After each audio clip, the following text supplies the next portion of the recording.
अगर आपकी उम्र 45 साल से कम है और आपको सर्वाइकल में स्लिप डिस्क हो गई है, जिसकी वजह से आपको हाथ में दर्द जा रहा है या सुनपन है, भारीपन है, झुंझुनाहट है, मतलब आपको सर्वाइकल स्लिप डिस्क के लक्षण है और उम्र 45 साल से कम है और आपने दवाई, गोली, एक्सरसाइज, रेस्ट, फिजियोथेरेपी सब ट्राई कर लिया, किसी चीज़ से हेल्प नहीं मिल रही, तो हो सकता है आपको सर्वाइकल डिस्क की सर्जरी की ज़रूरत पड़े।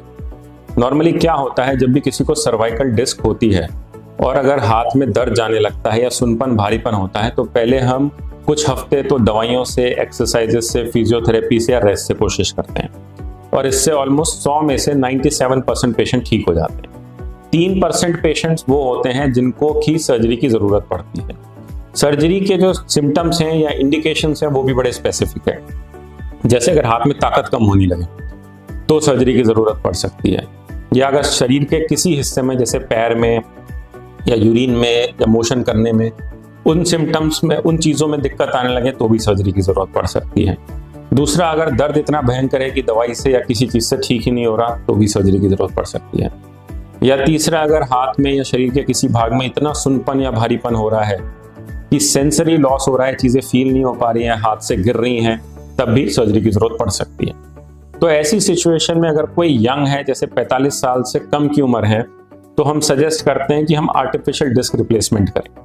इसका मतलब ये है कि जो शरीर की नेचुरल डिस्क है सर्वाइकल स्पाइन में, उसको हटा के वहां पे हम एक आर्टिफिशियल डिस्क लगा दें। आर्टिफिशियल डिस्क लगाने से फायदा ये होता है कि नेक का मूवमेंट जो है वो पूरा रहता है। जैसे अगर मेरे को लेफ्ट देखना है या राइट देखना है, ऊपर देखना है या नीचे देखना है, जब हम आर्टिफिशियल डिस्क रिप्लेसमेंट करते हैं तो ये मूवमेंट पूरा बरकरार रहता है। दूसरा, क्योंकि हम वहां पे मूवमेंट को अलाउ कर रहे हैं, ऊपर और नीचे की जो डिस्क है वो जल्दी खराब नहीं होती, जिसको कि हम एडजेसेंट सेगमेंट डीजनरेशन कहते हैं। अगर हम फ्यूजन सर्जरी करते हैं, इसका मतलब कि हम आर्टिफिशियल डिस्क ना डालते हुए एक स्पेसर डाल दें जो कि मूवमेंट बंद कर दे, तो इससे क्या होता है, ऊपर और नीचे की डिस्क को ज्यादा काम करना पड़ता है। जब वो डिस्क ज्यादा काम करने लगती है तो वो घिसती भी जल्दी है, जल्दी खराब हो जाती है और ऊपर नीचे की डिस्क में प्रॉब्लम हो जाता है। तो उससे हमको दिक्कत ये होती है कि फ्यूचर में ऊपर या नीचे की डिस्क खराब हो जाती है और फिर हो सकता है उसको भी सर्जरी की जरूरत पड़े।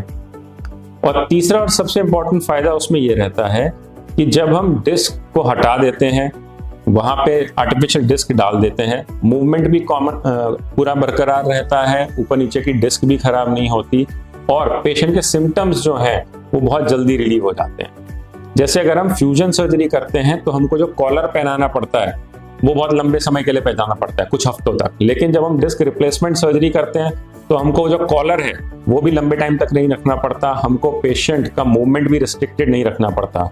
जैसे हम फ्यूजन सर्जरी करते हैं तो हम काफ़ी दिनों के लिए पेशेंट के काफ़ी मूवमेंट्स या फिर प्रिकॉशंस काफ़ी ज़्यादा होते हैं। लेकिन जब हम डिस्क रिप्लेसमेंट सर्जरी करते हैं तो हम पेशेंट को कहते हैं आप अपनी नॉर्मल लाइफ में जल्दी से जल्दी वापस चले जाइए। जैसे गाड़ी चलाना हो गया या फिर जिम जाना हो गया, वो सब हम जल्दी शुरू करा देते हैं। तो अगर आप यंग हैं, एक्टिव हैं और आपकी उम्र 45 से कम है और आपको सर्वाइकल डिस्क की प्रॉब्लम हुई है जिसमें सर्जरी की ज़रूरत है, तो हमारे हिसाब से आपको cervical disc replacement surgery best option रहेगा। Thank you.